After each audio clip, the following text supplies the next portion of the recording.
جاؤ، یہ آیے کریمہ ہماری رہنمائی کر رہی ہے، یہ آیے کریمہ ہماری رہنمائی کر رہی ہے کہ اب کیا رہنمائی کر رہی ہے۔ آیے کریمہ کے ذریعے ہمیں یہ خبر ملتی ہے کہ خالق کائنات نے پہلے اپنا خوف بندوں کے دلوں میں پیدا کرنے کا حکم دیا اور کہا اے مومنوں اللہ سے ڈرو، مطلب جس کے دل میں اللہ کا خوف ہوگا، جو اللہ سے ڈرے گا، اللہ کا خوف ہونے کا مطلب کیا ہے؟ جو بندہ اللہ سے ڈرے گا وہ گناہوں سے بچے گا، جو بندہ اللہ سے ڈرے گا وہ نیک کام کرے گا، گناہوں سے اپنے قدم کو پیچھے ہٹائے گا۔ کہنے کا مطلب و منشا یہ ہے جس کے اندر اللہ کا خوف ہے وہ نیک بندہ ہوگا، جس کے اندر اللہ کا خوف ہے نیکیاں جمع کرنے کا سامان فراہم کرے گا۔ اور شیطان نیکیوں کا لٹیرا ہے، شیطان انسان کا کھلا ہوا دشمن ہے، شیطان حربہ لگاتا ہے، شیطان یہ کوشش کرتا ہے انسان کے کیے ہوئے اعمال کو برباد کر دے، انسان کا کیا دھرا سب کچھ برباد کر دے۔ وہ ایڑی چوٹی کا زور لگاتا ہے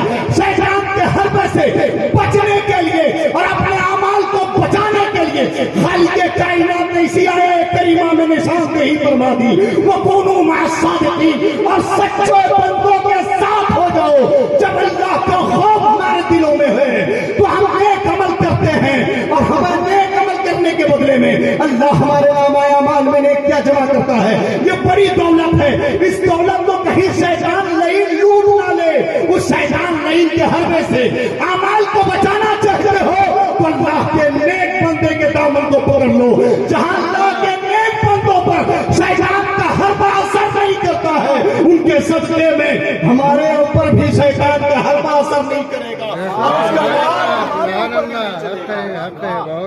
حضرات محترم، اللہ کے نیک بندوں سے پیار کریں، ان سے انسیت رکھیں، اس لیے کہ اللہ رب العزت نے ان کی شان بلند کیا ہے،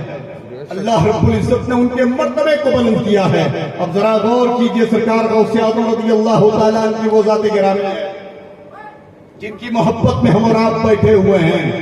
سلطان الاولیاء غوث اعظم رضی اللہ تعالیٰ عنہ فرماتے ہیں ابھی جب بات چلی ہے شیطان اتنا بڑا دشمن ہے انسان کا کہ سلطان الاولیاء غوث اعظم رضی اللہ تعالیٰ عنہ فرماتے ہیں کہ میں چل رہا تھا کہ راستے میں پیاس لگی، اچانک بادل کا ٹکڑا آیا اور برسنے لگا، پانی کا بوند حلق پہ آیا تو پیاس کا تغلب غائب ہو گیا۔ بادل سے آواز آئی، عبد القادر تو نے مجھے پہچانا؟ سرکار غوث پاک فرماتے نہ، کہا کہ میں تیرا خدا ہوں، خدا جا آج سے تمہاری نماز میں نے معاف کر دی، تمہاری عبادتوں کو میں نے اس قدر قبول کر لیا ہے کہ اب تمہیں عبادت کرنے کی ضرورت نہیں،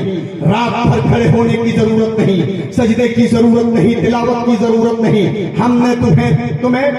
تمہاری عبادتوں کو اس قدر قبول کر لیا، اتنا مقبول بندہ ہو گیا ہے، اب تمہیں عبادت کی ضرورت نہیں۔ جب یہ کہا تو سرکار غوث پاک فرماتے کہ میں نے پڑھا لا حول ولا قوت الا باللہ العلی العظیم،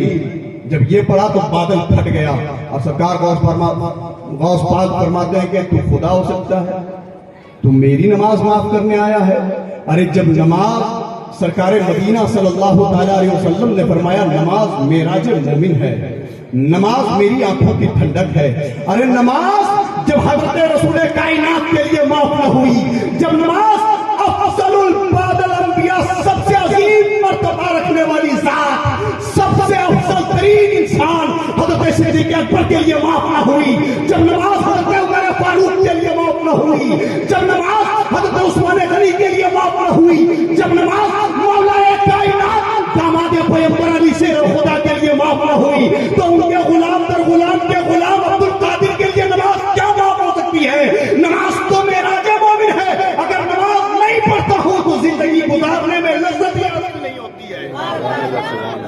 تو شیطان آگے بڑھتے بڑھتے پھر ایک مرتبہ حملہ کیا، دیکھیے شیطان لوٹنے کی کوشش کرتا ہے، کہتا عبد القادر جا جا آج تیرے علم نے تجھے بچا لیا، جس جگہ تو کھڑا ہے اس جگہ پر میں نے 70 ابدال 70 اولیاء کی ولایت کو میں نے سلب کروا دیا تھا اور ان کے اعمال کو برباد کر دیا تھا۔ تو پتہ یہ چلا کہ شیطان کھلا ہوا دشمن ہے، شیطان کھلا ہوا دشمن ہے، شیطان کے حربے سے ہم بچ جائیں یہ ممکن نہیں ہے، ہمارے اندر اتنی طاقت و توانائی نہیں، ہمارے اندر اتنی صلاحیت نہیں، ہمارے اندر اتنی صلاحیت نہیں ہے کہ شیطان کے ہر حربے سے ہم اپنے اعمال کو بچا لیں، اپنے آپ کو بچا لیں۔ اللہ کا کرم ہوتا ہے، اللہ کے نیک بندوں کے فیضان سے